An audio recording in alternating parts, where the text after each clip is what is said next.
अस्सलाम वालेकुम, आप देख रहे हैं खरा सच। मेरा नाम मुबशर लुकमान है और स्वात में होने वाली ट्रेजेडी जो है वो ना सिर्फ ट्रेजेडी है बल्कि पूरे कौम के मुंह पे एक तमाचा है।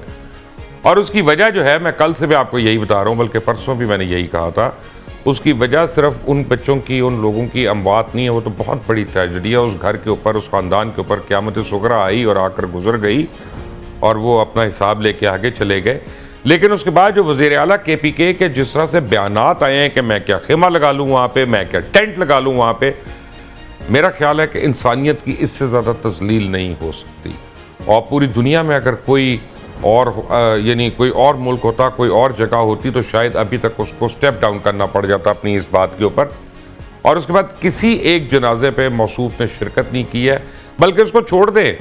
KPK के अंदर सिक्योरिटी के इतने इश्यूज़ हैं, इतने फ़ौजी जवान शहीद हो गए, अफसरान हमारे शहीद हुए, वज़ीर आला KPK ने एक भी जनाजे पे जाके शिरकत करने की ज़हमत नहीं की है, ना कभी कंडेम किया। ना वज़ीर आला KPK ने मोदी का नाम लेकर उसको कंडेम किया, ना उनके लीडर ने उसको कंडेम किया, ना उन्होंने नेतन्याहू को कंडेम किया कि उसने कितने मासूम फ़लस्तीनियों का खून पी लिया, ईरान के ऊपर कितना उसने जुल्म किया, बमबारी की। ये कौन लोग हैं, ये कहाँ से आ जाते हैं और क्यों इनके मानने वाले या चाहने वाले पैदा हो जाते हैं? मैं इसके ऊपर तो कर रहा हूँ बात, लेकिन मुझे मेरी स्पेशल रिक्वेस्ट पे आज ज्वाइन किया है KPK से जनाब गवर्नर KPK फैसल करीम कुंडी साहब ने। और फैसल करीम कुंडी साहब को मैंने यही पूछना है कि भाई, क्या आइन और कानून मुख्तलिफ है लोगों के लिए? ऐसे शख्स के ऊपर क्यों 302 का पर्चा नहीं हो रहा? ऐसे शख्स को क्यों हमें बर्दाश्त करना पड़ रहा है? ऐसा शख्स जिसकी शराब की बोतलें जो शहद की बोतलों में कन्वर्ट हो जाती हैं, ये मैंने पूछना है कुंडी साहब से। कुंडी साहब अस्सलाम वालेकुम। अस्सलाम वालेकुम जी। फैसल करीम कुंडी साहब, मैंने आपसे मुतालबा ये करना है कि इतना आप लोग लावाली कह लें, चले मैं और टीवी पे क्या वर्ड यूज़ करूं, ऐसा KPK का आप लोगों ने CM बनाया हुआ है, इसके ऊपर तो 302 का पर्चा होना चाहिए for the statement that he made. और जो हमने रेस्क्यू का देखा, वहाँ पे जो मौकरी बनी हुई है, तीसरी हुकूमत इनकी है और इनको पता है यहाँ पे ये होना है, लेकिन नहीं हो रहा। तो आप गवर्नर हैं उस पूरे सूबे के, क्या जिम्मेदारी है आप लोगों की हुकूमतों की? बिस्मिल्लाहिर्रहमानिर्रहीम। पहले तो मुबशर साहब, बड़ा अफसोसनाक वाक़या जो स्वात में हुआ, मैं कम से कम खैबर पख्तूनख्वा की आवाम की तरफ से जो ये वाक़या हुआ है उस पर जो है वो मैं माजरत भी करूँगा, क्योंकि हमारे सूबाई हुकूमत में इतने हिस्स नहीं है कि वो इस चीज़ पे चीज़ें को मान लें। देखें, कल की स्टेटमेंट जो CM ने दी, कि मैं इसलिए तो नहीं हूँ, उनसे ये पूछें कि आपके सूबे का टूरिज़म मिनिस्टर कौन है? वो CM खुद है। अब जो अब सवाल है, देखें, जब वो गवर्नर की क्या इख्तियारात हैं या CM की क्या इख्तियारात हैं, देखें 18 अमेंडमेंट के बाद सारे इख्तियारात CM के पास है। गवर्नर जो है कॉन्स्टिट्यूशनल पोस्ट पे है, न मेरे पास हेली है, न मेरे पास रेस्क्यू डिपार्टमेंट है जो मैं सीकर।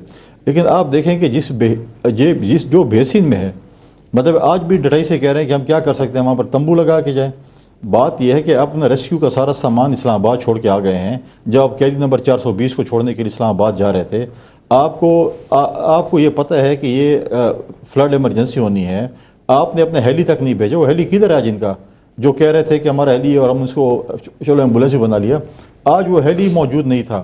लिहाजा ये FIR बिल्कुल CM के ख़िलाफ़ होती है। ये CM अखलाकियात की क्या बात करें, इनकी जमात में अखलाकियात होती तो ये बात होती, अखलाकी जुर्रत अगर थोड़ी सी भी होती तो ये इस्तीफ़ा देते। इनके जो लीडर हैं, जो कि कैदी नंबर 420 आजकल बैठे हुए अडियाला में, वो तो कह रहे थे कि अगर किसी जो है वो दरिया जो है उसके किनारे पे अगर जो है वो कुत्ता भी प्यासा मर जाए तो हुक्मरान जवाबदेह होता है। यहाँ तो इंसान मरे हैं, चिल्ला कर मरे हैं। यहाँ पर जिस तरीके से आप लोगों ने सूबे का, इनका एक पॉइंट एजेंडा है कि किस तरीके से हम सूबे में लूट मार करें, हम जो है किस तरीके से माल कमाएं। इन्होंने सूबा खुद जो हमारा कुछ इलाके हैं वो दहशतगर्दों के हवाले कर दिया है। साउथ ऑफ KP आप मज डिस्ट्रिक्ट में देखें क्या सूरत हाल है, और आज आप देखें कि जो सूरत हाल आप आज देखें कि स्वात में जो वाक़या हुआ है, अब इसकी जितनी भी मजम्मत की जाए कम है। लेकिन इनको परवाही नहीं है, कहते हैं बस हमने अपना जो है वो माल गनीमत लूटना है। लेकिन आज मैं सवाल करता हूँ उसी कैदी नंबर 420 से कि मदीना की रियासत में जो चोर और डाकू होता था, उसकी सज़ा ये होती थी कि उसको सज़ा दी जाए, कैद किया जाए, या उसको और प्रमोट किया जाए कि आपके लिए वो पैसे कमाए। मुझे फैसल साहब ये बताएं कि KPK की गवर्नमेंट जो है वो मरगला की पहाड़ियों के ऊपर केपीके हाउस बनाने के लिए बजट दे रही है और दे सकती है, लेकिन रेस्क्यू डिपार्टमेंट्स को इक्विप करने के लिए उनके पास बजट नहीं है। देखें, आपको मैं बताऊं कि जिस शख्स ने 3 जानें बचाई हैं, उसने रेस्क्यू 1122 के लिए अप्लाई किया था और उसने कहा कि आप इसके लिए अहल नहीं, और उनको नौकरी नहीं दी। और जो अहल थे आज वो नाअहल साबित हुए, उन्होंने उनको नहीं बचाया, और आज प्राइवेट बंदे ने, उसी बंदे ने जिसको नौकरी नहीं मिली मेरिट के ऊपर, आज वो 3 जानें अपने जान पर खेल कर जो है उसने 3 जानें बचाई हैं। तो ये तो हमारे मेरिट की सिचुएशन है।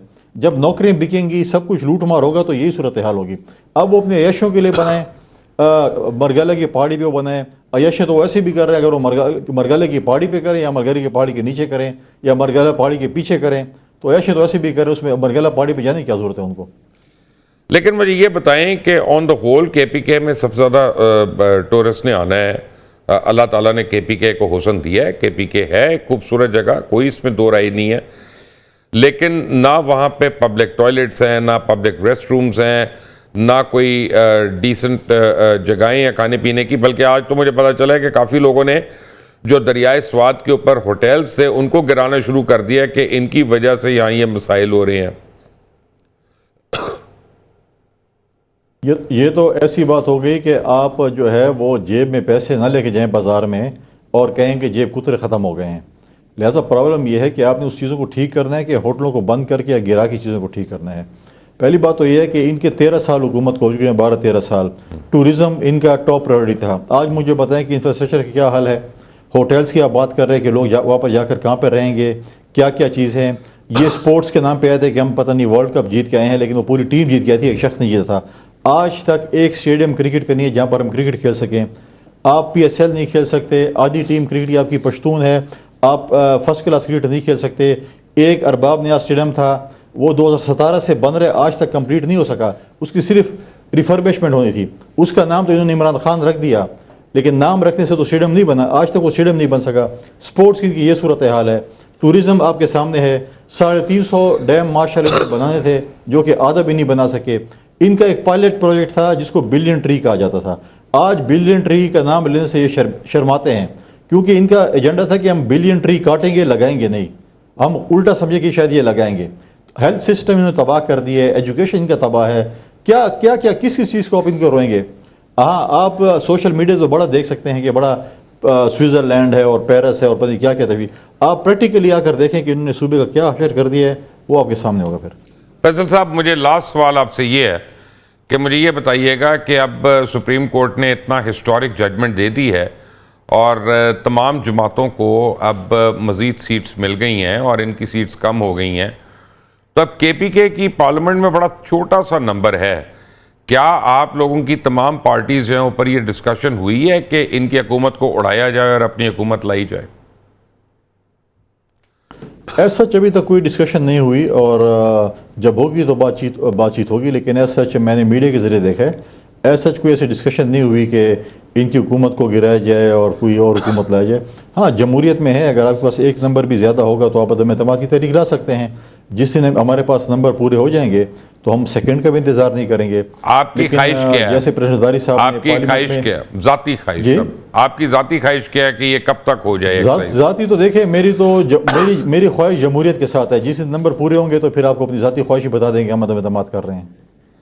फैसल करीम कुंडी, गवर्नर केपीके, आपका बहुत बहुत शुक्रिया, आपने हमें टाइम दिया। आज आप सुन रहे थे बातें गवर्नर केपीके की, फैसल करीम कुंडी की। मुझे ज्वाइन किया है जवाद अहमद साहब ने, सरबराह बराबरी पार्टी पाकिस्तान के। मुझे ज्वाइन किया है जनाब गौर भट्ट साहब ने, तजियाकार हैं, एंकर हैं PTV के। अब्दुल सत्तार खान साहब ने, सीनियर तजियाकार हैं, एंकर रहे हैं। आप सबका बहुत बहुत शुक्रिया। वेरी क्विकली जवाद साहब, 13 साल से हुकूमत है, 12 साल से हुकूमत है केपीके में, पाकिस्तान तहरीक इंसाफ की, एंड वन वुड एक्सपेक्ट कि जो उनका सबसे बड़ा रेवेन्यू स्ट्रीम है, रेवेन्यू अर्निंग है, वहाँ पे वो लोगों के लिए इन्वेस्टमेंट भी करते होंगे। लेकिन हमने देखा आज भी इंडिविजुअल्स जो हैं वो जा रहे हैं वहाँ पे, गवर्नमेंट की मशीनरी हमें नज़र नहीं आ रही है। Is this being criminal, is this being incompetent, क्या चीज़ है ये? I think it is both. देखें, ये जो वाकया हुआ है ना, एक तो मेरी प्रोफेसी है कि इससे जो इनका पॉलिटिकल कैपिटल है ना वहाँ पे, ये बहुत इफेक्ट होगा। इनको पता नहीं है इस बात का क्योंकि इमरान खान का और पीटीआई का मसला ये है कि ये कोई भी काम इनका गलत हो जाए, कोई न्यूज़ बने तो ये क्या करते हैं कि उसको सोशल मीडिया के प्रोपेगेंडे से ना ये उसको टोन डाउन करते हैं, वाइप आउट या हाँ वाइप आउट करते हैं, या फिर ये वाला होने वाला नहीं है। क्योंकि ये जो एक तस्वीर है ना, 19 लाशें, हाँ वो जो खड़े हुए हैं ना लोग, मुझे उनके चेहरे पे परेशानी भी नज़र आ रही है, उनके चेहरे पे मुझे डर नज़र आ रहा है, मुझे उनके चेहरे पे एक दुख नज़र आ रहा है, क्योंकि उनके सामने लोग गिर रहे हैं और मर रहे हैं और वो बाकी के रह रहे हैं। और फिर इस जो वक्त चिमट स्वात रहे हैं। में प्रोटेस्ट हो रहे हैं बहुत बड़े। आपने कितनी बेबसी से मारा है उन इंसानों को, कितनी बेबसी से। और उसके ऊपर जो एटीट्यूड है वो नहीं समझ आ रहा है, इतनी एरोगेंस। मेरा ख्याल है कि अगर तो पीटीआई ने उस सूबे में कुछ भी किया है ना, तो वो नज़र तो नहीं आया कभी भी। अभी देखें ना, इंफ्रास्ट्रक्चरल इश्यूज़ हैं वहाँ पे गवर्नेंस के इश्यूज़ हैं। अली अमीन जो ना, ये मैं इसको बड़ा पुराना जानता हूँ, ये इसका भाई था फैसल अमीन। जवाद बशीर मेरा दोस्त था, बल्कि मेरे एक बहुत बड़ा गाना उसने वो डायरेक्ट किया, मुझे याद है, वो कहती है सैया में तेरी उसी ने डायरेक्ट किया था। तो ये इसके पास आते होते थे, फिर मेरी फैसल के साथ थोड़ी दोस्ती भी हो गई। अभी भी मैं उसको अच्छे अल्फाज में याद रखता हूँ, मेरी तो यही आदत है। अली इसका बड़ा भाई था, तो ये उधर मिलते होते थे मुझे। मैं कभी बिलीव नहीं कर सकता था कि ये बंदा जो है ये पख्तूनख्वा का वज़ीर आला, वो खुद भी नहीं कर सकता था। वही तो मैं आपसे कह रहा हूँ वो खुद भी नहीं कर सकता था, क्योंकि ये एनसीए में पढ़ते थे और ये इनका खास किस्म का ना एक होता है ना बिहेवियर होता है, ये एटीट्यूड होता है, तो वो तलंगों वाला उस तरह का था कि जिस तरह शायद आला आज भी नजर आ रहा है बस वो। तो मैं अब क्या कह सकता गौर भट्ट साहब, लेकिन ये तो एसओपी है उनकी। आप याद करें, जब हज़ारा कम्युनिटी की 70-80 लाशें पड़ी हुई थी कोयटा में, तो बानी पीटीआई ने इनकार कर दिया जाने से कि जी मैं लाशों पे ब्लैकमेल नहीं हो सकता, तो उनको लाशें वाशें कुछ नहीं कहती। मुबशर साहब, एक्सल में देखें, बेहिसी का अगर कोई इंसानी चेहरा हो तो वो अली अमीन गंडापुर इस वक्त मौजूदा सूरत हाल में हम उसको देख सकते हैं। ठीक है, ये तो अपनी जगह पर दुरुस्त बात है कि जो केपी के अंदर पिछले 12-13 साल से हुकूमत है पीटीआई की, वो एक नाहल भी है। और यानी करप्शन तो साबित होगी तो करप्ट कहना चाहिए, मैं वैसे रूटीन में किसी को करप्ट नहीं कह सकता, लेकिन नाहली तो बाहर सामने नजर आ रही। अच्छा, मगर इसमें एक और चीज़ भी है मुबशर साहब, वो मेरा ख्याल है सारी सियासी जमातों को इस बात को अंडरस्टैंड करने की ज़रूरत है। मुझे 1 मिनट दीजिएगा, मैं चाहता ये हूँ कि थोड़ा सा लोगों को ये समझाया जा सके कि आइन के अंदर क्या चीज़ें हैं जिसके ऊपर अमल ना होने का नतीजा ये है। यानी आप पेशावर का अगर बंदा आप सवात में तैनात करेंगे ना सर, चाहे वो पुलिस में है चाहे वो यानी सेहत के महकमे में है, तो उसको 2 घर चलाने पड़ेंगे मुबशर साहब। ठीक है, तो इसका मतलब क्या हुआ? इसका मतलब ये हुआ कि वो उस तनख्वाह के अंदर 1 घर नहीं चला पाता, अब 2 कहां से चलाएगा? उसके लिए पैसे डंडी मारेगा। दूसरी बात क्या है? दूसरी बात यह है कि आइन ने कहा है कि रियासत जो है वो हेल्थ, एजुकेशन और सिक्योरिटी को इंश्योर करेगी। यहाँ पे तीनों चीज़ें प्राइवेटाइज हो गई सर। प्रैक्टिकली आप देख लें, हमें से किसी का बच्चा सरकारी स्कूल में नहीं पढ़ता, जो भी अफोर्ड कर सकता है वो प्राइवेट में जाता है, चाहे वो 1 मरले के मकान में बनाओ, स्कूल भी, अस्पताल भी सारा। तो जब मुझे अपने बच्चों का, अगर मैं सरकारी मुलाजिम हूँ, अगर आप सरकारी मुलाजिम हैं, आपने अपने बच्चों का, माँ का इलाज प्राइवेटली करवाना है, उसके लिए एक्स्ट्रा रिसोर्स चाहिए ना। रियासत तो आपको कुछ नहीं दे रही, तो फिर आप कई ऐसे कुछ सर बाहर कराते हैं, फिर आप डंडी भी मारेंगे, पैसे कमाएंगे, जाहिर है। तो ये सबसे बड़ा मसला है। रियासत को ये 3 चीजें इंश्योर करनी चाहिए। ये नहीं करेगी इंश्योर सर, उसे अली अमीन गंडापुर वालो, उसे सर मुझे आपको मैं किसी को बिठा ले, मामला यही चलेगा। सत्तार खान साहब, आप तो बड़े इन्वेस्टिगेटिव शोज करते रहे हैं। देखिए, ये ट्रेजेडीज तो अमेरिका में भी हो सकती हैं। लोग कैटरीना से भी मरे हैं, लोग और हरिकेन्स वगैरह में भी मरे हैं, लेकिन जो एटीट्यूड है ना, मैं उसके ऊपर कंप्लेन कर रहा हूं। मेरा सारा जो वावेला है वो उस एटीट्यूड के ऊपर है। यार मुबशर साहब, एक आपका कोई मुर्शद नहीं है। हम जो बंदे बैठे हैं हमारा कोई मुर्शद नहीं है, उनका एक मुर्शद है और वो 804 नंबर कैदी है। जब 24 के 24 घंटे अली अमीन गंडापुर हो या पीटीआई हो, जब उनको यही हो, चाहे इंडिया पाकिस्तान की जंग लगी हो, चाहे ईरान इसराइल की जंग लगी हो, चाहे मत आया, चाहे जल्जला आया, वो कहते हैं 804 नंबर कैदी जो है उसको रिहा होना चाहिए। आपने उनका कैदी पकड़ के रखा हुआ है, आपने नहीं पकड़ के रखा, इस्टेब्लिशमेंट ने पकड़ के रखा होगा या आज के दौर की हुकूमत ने पकड़ के रखा होगा। उनके ज़हन में सिर्फ एक ही चीज़ है कि 804 नंबर कैदी कब बाहर आएगा। अब ये 17, 18, 19 यार, आपको सुकून नहीं अच्छा लगता है इस मुल्क का? जब से वो अंदर है इस मुल्क में सुकून हो गया। मेरे ख्याल में अंदर हो तो सुकून नहीं है, वो बाहर भी होगा सुकून नहीं होगा। दोनों अपॉर्चुनिटीज़ में। अब अलीमा खान, उसके पास कोई ओहदा नहीं है, मेरे ख्याल में ओहदा हो तो भट्ट साहब बता देना, मेरा उसके पास पीटीआई का ओहदा नहीं है। वो अली अमीन गंडापुर पे चढ़ती है तो इस बात पे चढ़ती है कि तुमने मेरे भाई को बताया नहीं और बजट पास करा लिया तुमने।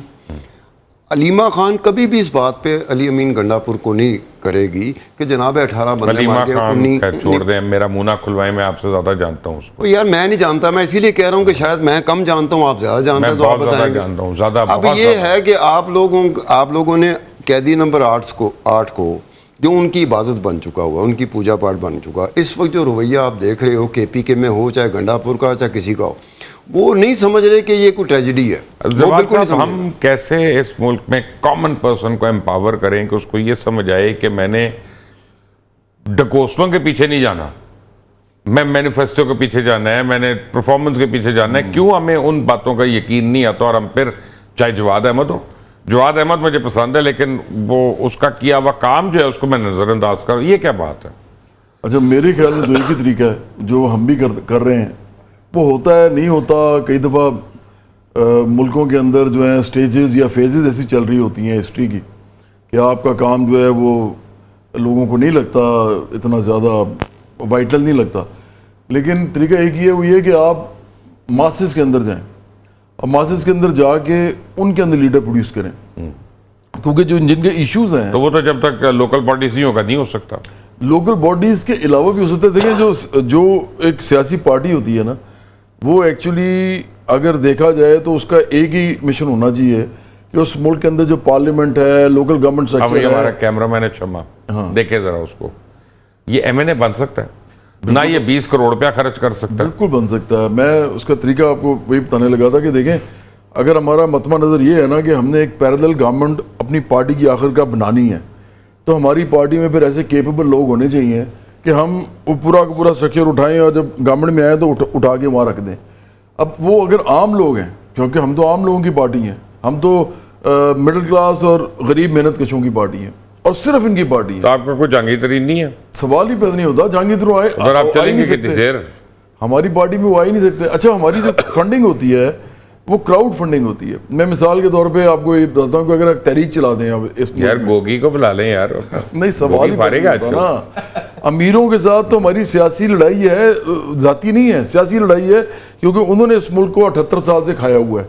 अब इशू ये है कि क्या जब आप उनको यार हटाते नहीं, जवाद अमीरों ने नहीं खाया हुआ, वो लोग जो सियासत की वजह से अमीर हो गए उन्होंने वो खा सकते हैं। चलिए दोनों की हम बात कर लेते हैं, लेकिन असल बात तो ये है ना कि इस मुल्क के अंदर कानून उनके लिए चलता है, उनके लिए बिजनेस चलते हैं, उनके लिए ट्रेड चलती है। गरीब आदमी तो बेचारा छोटी छोटी तनख्वाहों में जी रहा है ना, और हुकूमत उसको कुछ नहीं देती, रियासत कुछ नहीं देती, आप उनको बेसिक हेल्थ फैसिलिटी नहीं देते, मतलब इलाज नहीं देते, तालीम नहीं देते। लेकिन मैं कहना आज लेकिन ये सुन लें जरा एक सेकंड, 1 करोड़ बंदा फर्ज करें, अगर 1 करोड़ बंदा सिर्फ 100 रुपया चंदा देना अपनी पार्टी को, 100 रुपया चंदा, और फिर मोबिलाइज्ड हो, वो महलों की सतह पे बैठे हों लोग जो कि कहेंगे हमने इस पार्टी को तामीर करना है, इसका वो जो स्ट्रक्चर है, तो 1 करोड़ बंदा अगर 100 रुपया दे तो ये बनता है 1 अरब रुपया महीने का, जो कि 12 अरब रुपया बनता है साल का। और 5 साल बाद जब इलेक्शन होते हैं तो 60 अरब रुपया बनता है। हमारी जैसी पार्टी 60 अरब में 4 दफ़ा जो है वो इलेक्शन जीत सकती है, अगर हम इतना पैसा हो और हम स्ट्रक्चर बना सकें। इशू ये है कि इस मुल्क के अंदर एक आम आदमी को ये नहीं पता कि उसकी अपनी पार्टी बननी कैसी है और वो कौन बनाना चाहता है, उसके साथ हम खड़े हों। ये क्या कर रहे हैं, खरबपति अरबपति पार्टियों के लिए आपस में लड़ रहे हैं, तो आपस में जब तक इनको लड़ाते रहेंगे मुख्तलिफ इश्यूज़ के ऊपर, तो ये पार्टी नहीं बनेगी इस तरह की। फिर गवर्नमेंट, मुझे आज एक बड़ी अजीब सी बात करनी है, मैं करना नहीं चाहता अब, यानी लोगों को लगेगा पता नहीं क्या वजह है, लेकिन आज लाहौर में बहुत ज़्यादा बारिश हुई है। मेरा ख्याल है कोई रिकॉर्ड टूटा है जितनी बारिश हुई है और जितनी स्पीड में होती रही है इतनी देर। मैंने अभी मेट ऑफिस के फिगर्स नहीं देखे हैं, लेकिन आपको पता है जिस इलाके में ये ग्वालमंडी के अंदर हमारा स्टूडियो या दफ्तर है, ये पूरा डूबा होता है। तो मैं इधर से, और मैं 2-4 सड़कों पे घूम फिर के आया हूँ, लाहौर में कहीं पे पानी नहीं खड़ा हुआ, और जहाँ पे 3-4 जगहों पे दरख्त गिरे हैं वहाँ पे मैंने देखा है कि इमीडिएटली रेस्क्यू की टीम्स या वासा की टीम्स वो काम कर रही हैं दरख्तों को क्लियर करने के लिए। सो ये तो मानना पड़ेगा कि यार हमें मरीम नवाज अच्छी लगे या ना अच्छी लगे, काम तो उसका नजर आ रहा है। अच्छा नहीं, मरियम नवाज शरीफ साहबा ने पानी का मामले पे इतना काम नहीं किया जितना शहबाज शरीफ साहब ने फिर ना किया। जो मैं PMLN है ना, PMLN ने काम किया। शहबाज शरीफ साहब ने जब अब वो वज़ीर-ए-आला थे, ये लक्ष्मी सीवरेज चौक वगैरह बड़ा का। मशहूर था कि यहाँ पे पानी खड़ा होता है सर, वो सारे का सारा वो बल्कि बूट पहन के अंदर गए थे। जी जी, वो उन्होंने फिर एक सिस्टम बनाया, अंडरग्राउंड पूरा एक सिस्टम है, जो पानी रेनी वाटर है वो सारे का सारा लारस गार्डन के नीचे बहुत बड़ा तालाब है, वो सारे का सारा उसमें जमा हुआ है। ये कराची में नहीं बन सकता। लेकिन यहाँ पे बन गया भारत, शुक्र ठीक है। कराची में तो कुछ भी नहीं बन सकता। हाँ, कराची के तो हालात इतने खराब हैं, यकीन कीजिए कि कराची के हालात हमारे शादरे से ज्यादा खराब। नहीं, शादरे के तो बहुत अच्छे हैं। मैं आपको यानी शादरा वो एरिया जो लाहौर का एरिया नहीं है, पसमानदा एरिया, लाहौरों बाहर है, ठीक है। तो मैं कह रहा हूँ कि शादरा वहां पर चले जाए तो शादरा कराची से कहीं ज्यादा बेहतर है, वहां पे सूरत हाल ये है। लेकिन बाहर हम लाहौर तक रहते हैं। मरियम नवाज शरीफ साहबा ने भी ये देखें, एक जेस्चर होता है, सीएम जो होता है या सीएम खतून सिंबॉलिक काम उन्होंने जिस दिन पहले दिन बारिश हुई, मैं उनकी कई स्कीमों से एग्री नहीं करता, लेकिन आज करना पड़ रहा है। सर वो सड़क पे आई हैं जिससे एक मैसेज गया नीचे तक तमाम सरकारी मुलाजमीन को वास्ता के कि भाई सीएम दी निगाह है तो काम करना है। तो ये मैसेज जो है ना, ये बहुत जरूरी होता है। वहां पर जहां की अभी आप पहले बात कर रहे थे KPK में, वहां पर अली मीन गंडापुर अगर ये कहें कि यार वो मर गए तो मैं क्या करूं, वहां पे कैंप लगा लूं, तो उसके बाद तो फिर सर नीचे तवक्को ही कोई ना रखे ना कि नीचे को काम करेगा, कुछ सोचेगा इस बारे में, सवाल ही पैदा नहीं होता कराची में। लेकिन अलबत्ता ये जरूर है कि जब से मेयर बने हैं ये जो हमारे बैरिस्टर साहब हैं, वो जब से मेयर बने हैं तो वो सड़क के ऊपर नजर जरूर आते हैं। यानी अगर कोई बारिश है कहीं पे, कराची को ओन कर रहे हैं। हाँ, वो कराची को ओन कर रहे हैं कि भी हमारा मसला है और हम हल करने आ रहे हैं, तो वो इस पे काम जरूर कर रहे हैं। कराची अब सर बड़ा बहुत है और वहां पे 40 साल से जो MQM ने किया, ये जो भी हम बातें सुनते हैं, अब मैं तो जो MQM ने तो बड़ा अच्छा काम किया बाय द वे वहां पे, ऐसी बात नहीं। मुस्तफा कमाल के टाइम पे तो बहुत अच्छा काम हुआ। अच्छा, ये अब चाइना कटिंग उन्हीं के दौर में हुई थी, किसी नहीं, उनके दौर में नहीं हुई थी, चलें, जिसके फारूक सत्तार के दौर में हुई थी। फारूक सत्तार कौन है? MQM मैंने उसका नाम लिया, मैंने उसका नाम नहीं लिया था, तो यही मेरा हम नाम है, उसका नाम ना लें। हाँ ठीक है। अच्छा, लेकिन मैं ये कह रहा हूँ कि वो जो 40 साल का वहां पे जो मसला बना हुआ है, पीपल्स पार्टी को भी यार 16वां साल है। जी जी, अपना मेरा तो इसको 200-300 साल तो चाहिए ना ठीक करने तो लिहाजा इनको चाहिए कि वो उस तरफ आए। अब साडे पोते आके फायदा उठाए, उन्होंने करना। बड़ी हैरानकुन बात है, कराची में मैं जब गया तो उन्होंने कहा पीने का पानी तो बड़ी दूर की बात है, यहाँ पे तो नहाने के लिए भी टैंकर आता है भाई। मैं कहा है जी, उन्होंने कहा हाँ जनाब टैंकर आता है। यानी पानी बेचने के लिए है, देने के लिए नहीं। बिल्कुल। सत्तार खान साहब, वो औरत फौत हो गई थी, उसको मार दिया था। सत्तार खान साहब, प्रॉब्लम ये है इन चीज़ों के ऊपर हुकूमत गिर जानी चाहिए, लेकिन पाकिस्तान की अवाम में ये कितना कुछ सब्र है कि वो सब्र करते रहेंगे अपनी बेसिक नीड्स के लिए। अच्छा मुबशर लुकमान साहब, अचानक मुझे याद आया कि 1 महीने पहले मैंने एक वीलॉग किया था और अभी चंद दिनों बाद दोबारा करूँगा वीलॉग।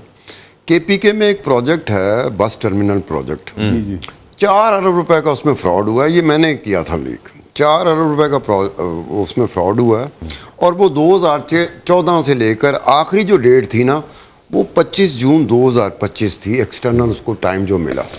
उसमें हुआ ये कि वो जो प्लानिंग एंड डेवलपमेंट डिपार्टमेंट है ना KPK का, उसने इंक्वायरी की है और इंक्वायरी करने के बाद उन्होंने कहा कि अपनी हुकूमत को कहा है, अली अमीन गंडापुर की हुकूमत को कहा कि अगर आपने इस पर अमल नहीं करना तो ये केस रेफ़र कर दें नैब को या FIA को। अब अली अमीन गंडापुर कभी भी वो केस जो है ना, वो नैब को रेफ़र नहीं करेगा, FIA को रेफ़र नहीं करेगा और ख़ुद भी नहीं करेगा, अपने बंदे जाएंगे, खुद भी नहीं करेगा। अब 4 अरब का वो प्रोजेक्ट है, 4 अरब का उसमें घपला हुआ है। ये मैंने 10-15 दिन, 20 दिन, 25 दिन पहले मैंने वीलॉग किया, उस पर डॉक्यूमेंट्स के साथ किया है। अब ये एक ऐसी बात है कि एक तरफ देखा जाए तो उनके प्रोजेक्ट हैं जिसमें माल बनाए जा रहे हों, क्योंकि सेक्रेटरी लोकल गवर्नमेंट ने कहा था कि ये पेशावर डेवलपमेंट अथॉरिटी का डायरेक्टर है, डायरेक्टर रोड्स, इसको चार्जशीट कर दिया उसने। वो डायरेक्टर रोड जो है ना, वो आज तक उस प्रोजेक्ट के साथ अटैच है। अब बताएं कि सेक्रेटरी लोकल गवर्नमेंट के ऊपर कौन बैठता है? साहब आपकी बातों से बोर हो गए, इन्होंने लंबी सांसें भरी हैं कि यार ये क्या आपने सुनाई जा रहा है। वाकई बोर हुए। मैं अपने अल्फाज वापस लेता हूँ, मेरे अल्फाज वापस किए जाए। अच्छा नहीं चले, मैं आपको बड़े बड़े सहाफियों से मुझे मालूमात मिल रही है। अफसोसनाक जो सूरत हाल है वो ये है कि वो जो लोग वहाँ पर जिनकी लाशें निकाल ली गई, बहुत सारे तो मिले ही नहीं, जिनकी लाशें निकाल ली गई, उनको सर वहाँ पे डंपर में डाल के, जी जी वो मुझे पता है, कूड़े वाले डंपर। कूड़े वाले डंपर में डाल के उनको वहाँ से उनकी डेड बॉडीज को और फिर आगे से अलखिदमत वालों की एम्बुलेंस आई है जी। केपी के गवर्नमेंट के पास एक एम्बुलेंस ही एक एम्बुलेंस नहीं थी, एक एम्बुलेंस नहीं है जो वहां से लोगों को वहां पे। मैं एक्चुअली जवाब साहब जो आपसे बात कर रहा था, मैं किसी एक पॉलिटिकल पार्टी को नहीं मैं बुरा कह रहा, लेकिन मैं आपको बता रहा हूं कि अगर ये सियासत है तो फिर लानत ऐसी सियासत। देखिए मैं वैसे इस पे कमेंट करना चाहूँगा। मैं ना कई दफ़ा देखता हूँ कि एक्टर्स, सिंगर्स, शोबिस के लोग और फिर वो मतलब स्पोर्ट्स के लोग भी, फिर टीवी के एंकर्स जो बड़े बड़े हैं सारे, ये मैंने देखता हूँ कि वकील भी हैं कुछ जो इमरान खान और पीटीआई की बात करते हैं और वो कहते हैं कि जी ये तो बड़ी ज़बरदस्त पार्टी है और वगैरह वगैरह। ये असल में एक फैशिस्ट पार्टी है, ये मैं आपको बिल्कुल सच बता रहा हूँ। ये ऐसा नहीं है कि मैं ऐसे ही इन पर इल्ज़ाम लगा रहा हूँ। देखिए इनका जो सोशल मीडिया है ना, ये एक नहायत फैशिस्ट और घटिया और गलीज मीडिया है। ये क्या करता है, मैं चैलेंज करता हूँ माहिरा खान को, फवाद खान को, ये बाबर आजम को, कोई भी जो भी लोग इस जिनके नाम बने हुए हैं, मैं कहता हूँ कि एक दफ़ा ना आगे सिर्फ ये कह दें कि इमरान खान की यही गलतियाँ हैं, अगले दिन इनको जो गालियाँ वो देंगे शुरू करेंगे। शाहिद अफरीदी का आपने देखा, ये शाहिद अफरीदी को देख लिया, उसका क्या हाल हुआ? कासिम अली शाह और भी 2-4 लोग बड़े जिनका ख्याल था कि भाई हम तो क्रिटिसिज्म ही कर रहे हैं ना, क्या है ये, उसके पीछे पड़ जाते हैं। ये सियासत है ही नहीं, ये एक्चुअली इमरान खान ने एक फस्तायत का कासिम अली शाह पे तो सही हुआ है, जो आदमी 3 लाख रुपए लेके बताता है आपको सादा जिंदगी गुजारनी चाहिए लेक्चर के 3 लाख रुपए लेना और लोगों को बताना आपने सादा तरीके से रहना है, यार ये कोई बात है। जिस दिन तारिक जमील ने भी कहा लेकिन ना, फाशिस्ट पार्टी बुरी नहीं है। फाशिस्ट पार्टी के मॉडल पे एमक्यूएम ने शुरू किया था, गली गली मोहल्ले मोहल्ले हर एक की केयर करना, which is a very very good model. Fascist mindset बुरा है। वो तो आप उसकी बात कर रहे हैं ना कि अगर कोई पार्टी किसी भी नजरिए पे खड़ी हो लेकिन लोगों के लिए कुछ कर दे तो थोड़े रसे के लिए रिलीफ मिल जाता है लोगों को, लेकिन आइडियोलॉजिकली अगर हम बात नुमाइंदगी तो मिले ना लोगों को पहले। हाँ जी बिल्कुल ऐसा। मैं एमक्यूएम का जो स्टार्ट था वो बहुत अच्छा था, इसमें कोई शक नहीं। मैनिफेस्टो तो बहुत अच्छा है ना, लो मिडिल क्लास एम्पावरमेंट। हाँ, और वो फैशिस्ट बने बाद में है। एक्चुअली हुआ ये है ना कि सिंध के अंदर सारा जो वडेरा बैठा हुआ था, वो जब जाते थे कराची हैदराबाद से जीत के सीटें हैं तो वहां जाके उनको काम ही को नहीं करने देता था। तो इसलिए तो उन्होंने बाद में कहा ना कि कराची लैदा करो, हमने सिंध के साथ नहीं रहना।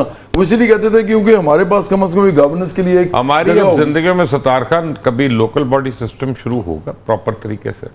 नहीं, हमारे यहाँ डेमोक्रेसी ही हमारे मिजाज के मुताबिक नहीं है। हम अंदर से ना, ये जो कह रहे थे ना अभी बात, ये देखने वाली बात है कि हम अंदर से कन्विंस हो चुके हैं कि डेमोक्रेसी हमें सूट नहीं करती। हम चाहते हैं कि मेरी जो बात है ना ये अगले 18 साल तक रहे, और 18 साल तक रखने के लिए मुझे अपनी बात को अगर कोई कुछ चीज़ फेरनी भी पड़े ना लोगों पे, तो मैं उसके लिए तैयार हो जाऊंगा। मिजाजन अगर इन लोगों का, हम लोगों का मिजाज जमहूरियत के साथ जुड़ा होता ना, तो कम से कम कैदी नंबर 804 ना पैदा होता। ये फ्यूडल माइंड है। ये सारे का सारा ये हुआ कि आज बड़े आप मासूमियत में मुझसे पूछ रहे हैं, बट से पूछ रहे हैं, हम दोनों मासूम हैं और हम दोनों मासूम बंदों से आप मासूम नहीं, फिलहाल आप एंकर हैं। कहना चाह रहे हो? फिलहाल आप एंकर हैं। इनका कैमरा बंद करो यार, खुदा। तो आप ये मासूम सवाल हमसे कर रहे हैं कि जनाब ये लोकल बॉडीज का ये नहीं होता, ये वहाँ पर होता है जहाँ पर वाकई लोगों को लगाव हो कि हमने डेमोक्रेटिक नॉर्म्स के साथ चल। देखें अभी डेमोक्रेटिक पार्टी का गौर भट्ट साहब नुमाइंदा जो मेयर के लिए नॉमिनेट हुआ न्यूयॉर्क के, उन्हें सबको उड़ा के रख दिया सिर्फ एक टिकटॉक कैंपेन के ऊपर। अननोन इंडियन मुसलमान पता नहीं कहाँ का ये वो, आई मीन जितना कुछ बुरा हो सकता था उधर का नहीं, बट पीपल बिलीव्ड हिम। यहाँ पे क्यों नहीं कर रहे? देखिए जो अमेरिकन सोसाइटी है और पाकिस्तानी सोसाइटी है, इसमें ज़मीन आसमान का फ़र्क। चलिए ज़मीन आसमान ना के 7 समंदर का फ़र्क तो ज़रूर है, क्योंकि अमेरिकन सोसाइटी जो है ना वो इमिग्रेंट सोसाइटी है सर। वहाँ पर लोग आकर आबाद हुए, जो असल बशिंदे थे वो तो उन्होंने मार दिए, वो बहुत थोड़े से रह गए शायद आटे के नमक में बराबर थे। तो लिहाजा वहाँ पर किसी का बाहर से आके आबाद होने के बाद ये हो जाना, इलेक्ट हो जाना, ये कोई बड़ी बात नहीं। लाहौर का जो बंदा है वो नॉन लाहौरी आप यहाँ पे उसको लार्ड में लगा देते हैं, ठीक है। ऐसी उस्मान बुज़दार नहीं रहा। सर नहीं, वो तो वज़ीर ला रहा है ना, वो तो वज़ीर ला रहा है। मैं तो लॉर्ड मेयर की बात करूं, इसको आपने नाज़िम आला का नाम दिया था, 2001 में भी लगाया, 2005 में भी लगाया, मैं नाम नहीं लेना चाहता, मियां आमिर साहब को लगाया। तो वो लौरिया नहीं है, ठीक है। वो कहाँ के हैं? पता करें कहाँ के, लौरिया तो नहीं है। तो ये कौन सा अपना न्यूयॉर्क है? नहीं नहीं नहीं सर, मैं दोनों सोसाइटीज का फर्क है। यहाँ पर लाहौर में, लाहौर जो है वो उसकी 1,500-2,000 साल की रिटर्न हिस्ट्री है सर। यहाँ पे लाहौरिये 1,500-2,000 साल से रह रहे हैं। जो न्यूयॉर्क है उसकी इतनी पुरानी हिस्ट्री नहीं है। वहां पर तो जो भी आया बाहर से ही आया। तो वहां पर किसी युगांडा पे पैदा होने वाले बंदे का मेयर के रिलेक्ट हो जाना कोई इतनी चंबे की बात नहीं है। अभी तो लाहौर दे विच भाएं जेड़ा सब ऐसा बंदा मेयर लाता जेड़ा लाहौरी नहीं सीगा। तो ये कोई ऐसा इशू नहीं है जो आप कह रहे हैं ना। पाकिस्तान की जो है अपना सोसाइटी, यहाँ पे बड़े बड़े तजर्बे हो गए हैं सर। तजर्बे बंद करो, आइन पे अमल करें मुबशर साहब, आइन को पढ़ें, खुदा का वास्ता। अगर मैं आइन पे अगर अमल करूं तो जनाब की जो पटवारी हुकूमत है आज गिर जाए। तो सर करो, मैं आपको वजह बताता हूं। करो। आइन आपका पाबंद करता है कि लोकल बॉडीज करनी है और उनको एम्पावर करना है, लोकल डेवलप करना है, लोकल गवर्नमेंट, सॉरी हाँ। लोकल, वो एक ही बात है ना। अब मतलब समझ गए ना। हाँ। मेरे तो कानून ना झाड़ो तुसी, मतलब है आपने वो करना नहीं, उसके हीले बहाने आपने ढूंढते रहना है। और आप कह रहे हैं कि मेरा काहिन जो है वो है खड़ा हुआ है। बड़ी सिंपल सी बात है, झूठ है। मेरी सिंपल सी बात है सर, आइन पे अगर अमल नहीं करेंगे तो ये फिर पिंग पोंग चलती रहेगी, चल रही है। इसको आपने डेमोक्रेसी कहना है वो कह लें, इसको आपने जो मर्जी नाम देना दे लें। ये आप मानते हैं ना कि ये शायद मुस्लिम लीग नून की गैर मकबूलियत का बुलंद तरीन मकाम है, जिस मकाम पे आज वो पहुंची हुई है। यानी जो नून लीग की तारीफ करेगा उसका फ्यूचर नहीं हो एंकर का। नहीं है, मैं ये तो नहीं कहता कि फ्यूचर नहीं है। अभी आपने की है, अभी आपने की है सर, अभी की है। मैंने तो बारिश के ऊपर करनी पड़ी है, मैं झूठ नहीं बोलना। असल मामला ये इशू टू इशू चलते हैं ना, एंकर ने तो इशू टू इशू चलना होता है साहब ने। मैंने एक बात यहाँ करना चाह रहा हूँ, ये जो जमहूरियत है ना, ये एक सिर्फ लफ्ज़ है। जमहूरियत बहुत किस्मों की होती है। जैसे जिस जमहूरियत में हम सांस ले रहे हैं, ये एक फ्री मार्केट जमहूरियत है, या न्यू लिबरल है, या ट्रिकल डाउन है। तो कैपिटलिस्ट डेमोक्रेसी है ये।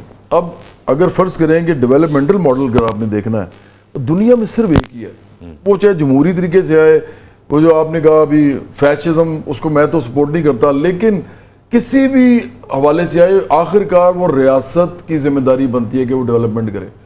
जो मर्जी आप कर लें, आप सिविल वॉर देख लें अमेरिका की, उसके अंदर नॉर्थ और साउथ की लड़ाई होती है। नॉर्थ इंडस्ट्रियलाइज करता है अमेरिका को, और उसके बाद डेवलपमेंट असल होती है, ये रोड्स बनती हैं और जो भी आपको पता है इंफ्रास्ट्रक्चर बनता है।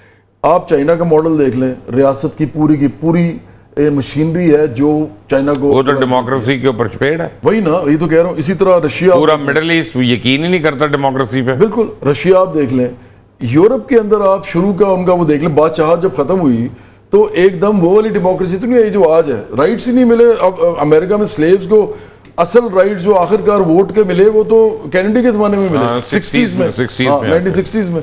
इसलिए मैं ही समझता हूँ कि पाकिस्तान के अंदर ये कहना कि जमहूरियत खुद ब खुद आपको फ्रूट दे देगी और डेवलपमेंट करवा देगी और लोगों को तरक्की मिलेगी और लोगों को खुशहाली मिलेगी, ये बिल्कुल गलत बात है। आपको एक स्टेबल गवर्नमेंट चाहिए जो काफ़ी अरसे के लिए अपनी पॉलिसीज़ जो है pro people policies, pro poor policies, pro middle class policies वो इम्प्लीमेंट करे और उसको कोई रोकने वाला ना हो उस वक्त। और रियासत की इन्वॉल्वमेंट हो इंडस्ट्रियलाइजेशन के अंदर, लैंड रिफॉर्म्स के अंदर, ये जो IPPs का इशू है, एनर्जी क्राइसिस है, उसके अंदर जब तक इनका ये नहीं होगा ना। इसलिए देखें आज मैं IPP आज 50 रुपए 35 रुपए पता नहीं कितनी कम कर दी है प्राइम मिनिस्टर ने। तो मुझे अब आप बताइए ना कि जिस मुल्क के अंदर एनर्जी जो है उसका जो सेक्टर है पूरा, उसके अंदर पाकिस्तानियों ने हमें इतना लूटा है, 90% से ज़्यादा लोग पाकिस्तानी हैं उसके जो ओनर्स हैं। और उसके 3 बड़ी शिकें हैं। एक वो सबको पता है, वैसे मैं फिर भी बता देता हूँ नाजरीन को, कि एक है कि आपका सर्कुलेट जो है वो हर सूरत में आपने उसको देना है, वो जिसको हम कहते हैं कैपेसिटी चार्जेस, वो आपने देने हैं, जो मर्जी हो जाए, वो चले ना चले प्लांट। दूसरा, अगर आपके कोई पेमेंट होनी है वो डॉलर्स में होनी है, ये हम करते रहें, डॉलर्स में देते रहें। और तीसरा कि अगर कोई आपका डिस्प्यूट होता है, उनकी लड़ाई होती है इन कंपनीज के साथ, तो वो इंटरनेशनल कोर्ट उसको डिसाइड करेगा। पाकिस्तानी कोर्ट की औकात नहीं है कि उसको जो है वो डिसाइड कर। वेरी क्विकली, आखिरी मिनट है आपके पास। यार जवाब इत्तेफाक की बात है, आपकी वजह से बैठे हैं। आपने वो न्यूयॉर्क वाले की बात की, ज़ुरान ममदानी की, उसको जो फंड रेजिंग हुई है ना, वो 75% लोग जो उसको फंड रेजिंग कर रहे थे वो $100 से कम थी उनकी, जबकि उसके मुखालफ जो एंड्रयू था ना उसको 56 अरब रुपए की फंड रेजिंग हुई, लेकिन वो हार गया। अब इन्होंने जो फार्मूला बनाया था कि एक आम बंदा कैसे कंट्रीब्यूट करे जिससे आपकी सियासत आगे चले, तो इनके लिए ये है जवाद के लिए कि ममदानी को जरा गौर करे वो कैसे करता है। हम कर रहे हैं, यानी कि जस्ट लाइक इट है कि न्यूयॉर्क में माइकल ब्लूमबर्ग, बल्कि उस दिन मुस्वा ने आपको यही बात कही है। बिल्कुल बिल्कुल कि आपके बेटे ने माइकल ब्लूमबर्ग जो है वो घबरा गया। उन्होंने कहा ये डोनाल्ड ट्रंप के लिए खतरा नहीं है बल्कि ये अमेरिकन बिलियनर्स के लिए खतरा बन सकता है ये बंदा। ये ममदानी जो है ना, इत्तेफाक से एक और चीज है कि ममदानी की जो अम्मा है ना, नहीं, उसकी पॉलिटिकल स्टेटमेंट्स है बड़ी खौफनाक है अमेरिकन सोसाइटी के लिए। तो अच्छा, ये जवाद साहब के लिए एक और है कि उनकी अम्मा जो है ना वो फीचर फिल्में भी बनाती रही हैं और उसका सलाम मीरा बॉम्बे नायक, जड़ी सी ना वो सेकंड एकेडमी अवार्ड नॉमिनेटेड थी आफ्टर ठीक मदर है। इंडिया। और उसकी कैंपेन में भी उन्होंने जनाब Yes, फैसल जवाद करीम भाई, कुंडी yes. साहब, जवाद अहमद साहब, गौर भट्ट साहब, अब्दुल सत्तार खान साहब, आप सबका बहुत बहुत शुक्रिया। बेसिकली चलते मैं एक बात बताऊँ जो हुकूमतों को भी पता होनी चाहिए और आवाम को भी पता होनी चाहिए कि विद अथॉरिटी कम्स रिस्पॉन्सिबिलिटी। जब आप किसी को हुकूमत मिलती है, उसको कोई ओहदा मिलता है, हुक्मरानी करता है, तो उसको उतना ही आवाम के आगे जवाबदेह भी होना पड़ता है। जिन मुआशरों में हुक्मरान तबका अपने आप को जवाबदेह नहीं समझता, वो भी आवाम के आगे, वो मुआशरे पनपते नहीं हैं, वो तरक्की नहीं करते। अगर तो पाकिस्तान में जमहूरियत ने चलना है और अगर पाकिस्तान ने तरक्की के रास्ते पे जाना है, तो जो हुक्मरान तबका है उनको आवाम के आगे जवाबदेह होना पड़ेगा, हर रोज़ होना पड़ेगा। सोचने की बात है, बड़ा मुश्किल है अमल करना है इस पर। अंटिल द नेक्स्ट टाइम, अल्लाह हाफिज़।